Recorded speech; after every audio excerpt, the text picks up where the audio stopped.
تقیے کی اصل حقیقت کیا ہے؟ اس صفحہ ہستی پر ایک نرالا اور انوکھا مذہب شیعہ ہے، جس کے اندر جو تقیہ نہ کرے وہ بے دین اور بے ایمان ہے۔ بسم اللہ الرحمن الرحیم۔ محترم ناظرین، ہم ہر وقت سنتے رہتے ہیں کہ فلاں نے تقیہ کیا، فلاں نے تقیہ کیا، فلاں نے تقیہ کیا۔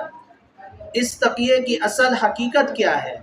تو محترم ناظرین، سب سے پہلے کچھ ہم بنیادی باتیں سمجھ لیتے ہیں اور ان کے بعد ہم تقیہ کی حقیقت کی طرف جاتے ہیں۔ میرے محترم ناظرین، آج تک کوئی ایسا مذہب اور کوئی ایسا انسان آج تک ہمارے سامنے نہیں آیا جس نے جھوٹ کو اچھا سمجھا ہو، چاہے وہ اہل مذہب ہو یا لا مذہب ہو، یعنی مسلمان ہے، یہودی ہے، نصرانی ہے، یا لا مذہب یعنی مجوسی ہے، بت پرست ہے۔ آج تک کسی نے بھی جھوٹ کو اچھا نہیں سمجھا۔ یہ جھوٹ ایک ایسی بری نجاست اور برا فعل ہے، آج تک کسی نے بھی اس کو اچھا نہیں سمجھا۔ لیکن مذہب شیعہ وہ مذہب ہے جس نے جھوٹ کو اعلیٰ ترین عبادت اور اعلیٰ ترین فریضہ سمجھا ہے، اور یہاں تک اپنی کتابوں کے اندر لکھا ہے جو تقیہ نہ کرے وہ بے دین اور بے ایمان ہے، یعنی اس کا کوئی ایمان بھی نہیں ہے، اس کا دین بھی نہیں ہے، وہ دین سے خارج ہے، وہ ایمان سے خارج ہے۔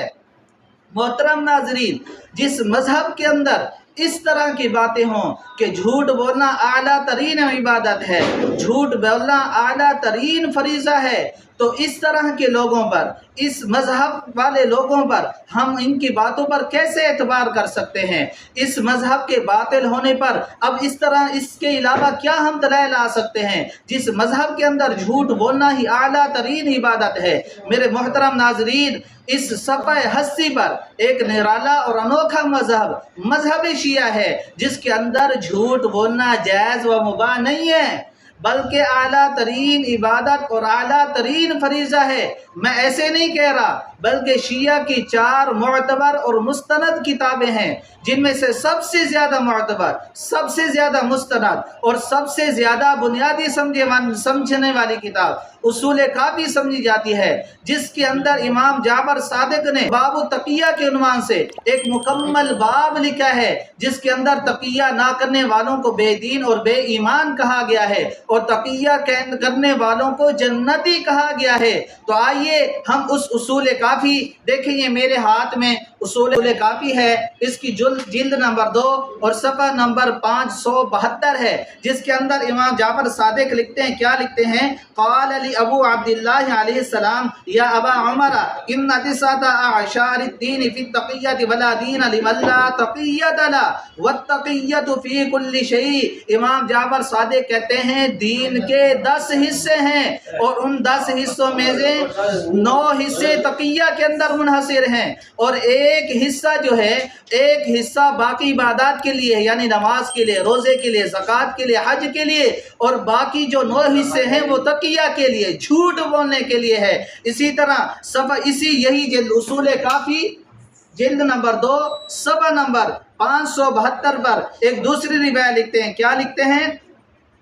قال ابو جعفر التقیۃ من دینی و دین آبائی ولا ایمان لمن لا تقیۃ له، یعنی جو تقیہ نہیں کرتا، جو جھوٹ نہیں بولتا، اس کا ایمان ہی نہیں ہے۔ اسی طرح ایک روایت کرتا ہے عن زرارۃ عن ابی جعفر علیہ السلام قال التقیۃ فی کل ضرورۃ وصاحبها اعلم بها حین تنزل بی، یعنی تقیہ جو ہے نا ہر ضرورت کے وقت بولا جائے گا۔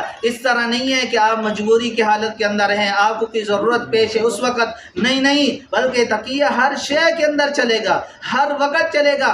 پوچھا گیا وہ ضرورت کس وقت ہوگی، کب تقیہ بولا جائے گا؟ امام جعفر صادق کہتے ہیں ہر بندہ خوب جانتا ہے کہ اس کی ضرورت کیا ہے، یعنی یہ ایسا مذہب ہے جس کے اندر یہ کہا گیا ہے کہ ہر بندہ خوب جانتا ہے، اس کے اندر کوئی جو ہے نا اصول نہیں ہے، اس کے اندر کوئی حدود نہیں ہے، اس کے اندر کوئی قواعد نہیں ہے، بلکہ کہتے ہیں کہ وہ بندہ خوب جانتا ہے کہ کس وقت جھوٹ بولنا ہے، کس وقت جھوٹ نہیں بولنا۔ میرے عزیز دوستو، میرے محترم ناظرین، تقیہ تقیہ کیا ہے کہ اپنے ایمان کو چھپانا، اپنے مذہب کو چھپانا، اپنے جو ہے نا اصل چیز کو چھپا کر لوگوں کو دھوکہ دے کے، لوگوں کے سامنے جھوٹ بول کے غلط چیزیں لانا۔ تو محترم ناظرین، آج میں نے آپ حضرات کے سامنے تقیہ کی بنیادی باتیں رکھی۔ انشاءاللہ العزیز آنے والی ویڈیوز کے اندر آپ حضرات کے سامنے یہ ثابت کریں گے کہ یہ تقیہ تمام ائمہ کر رہے تھے، اور اس تقیہ کی زد میں آ کر حضرت امام حسین رضی اللہ تعالیٰ عنہ دین اسلام سے خارج ہو جاتے ہیں۔ تو اللہ تعالی ہم سب کا حامی و ناصر ہو۔ السلام علیکم ورحمۃ اللہ۔